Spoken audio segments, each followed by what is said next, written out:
देश की आर्थिक राजधानी मुंबई में 19 वर्षीय अर्नव खेरे की आत्महत्या ने पूरे राज्य को हिलाकर रख दिया है। रेलवे में भाषा को लेकर हुई मारपीट का सदमा और फिर एक मासूम जान चली गई। घटना के बाद महाराष्ट्र में गुस्सा, दुख और सवाल क्यों बढ़ रहा है भाषाई जहर।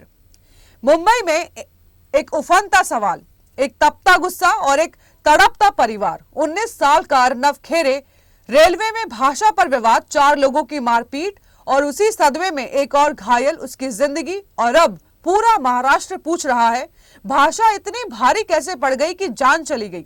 दादर स्थित शिवाजी पार्क मैदान में एक अनोखा नजारा दिखा। मुंबई बीजेपी सड़क पर उतरी, हाथ जोड़े हुए, आंखों में गुस्सा नहीं बल्कि प्रार्थना। नाम दिया सद्बुद्धि धा, यानी कि सद्बुद्धि दो, और जगह चुनी हिंदुजय सम्राट बाला साहेब ठाकरे की स्मृति स्थल।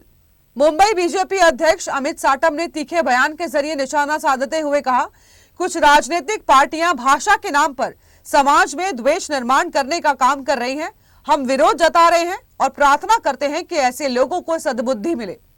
साथ में मौजूद रहे विधायक अतुल भातखलकर, प्रसाद लाड, गणेश खंडकर, आचार्य पवन त्रिपाठी सहित सैकड़ों पदाधिकारी और कार्यकर्ता।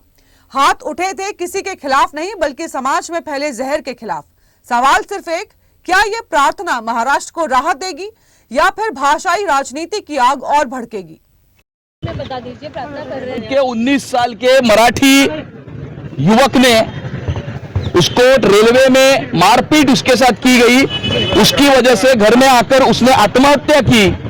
कुछ लोग, कुछ राजनीतिक व्यक्ति, कुछ राजनीतिक नेता और कुछ राजनीतिक पार्टियां समाज में तेढ़ निर्माण करने का काम कर रही है, लोगों को आपस में लड़ाने का काम कर रही है भाषा के आधार पर, प्रांत के आधार पर। इसका यह परिणाम हुआ है कि एक मराठी युवक को अपनी जान गंवानी पड़ी है।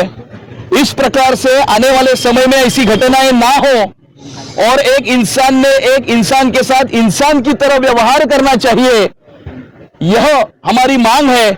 इसके लिए आज हमने इस प्रार्थना का आयोजन किया है और अभी हम हिंदू हृदय सम्राट शिवसेना प्रमुख बाला साहब ठाकरे जी के स्मृति स्थल पर जाकर इन राजनीतिक व्यक्तियों को और राजनीतिक पार्टियों को सद्बुद्धि मिले, इस प्रकार की प्रार्थना हम करने वाले हैं।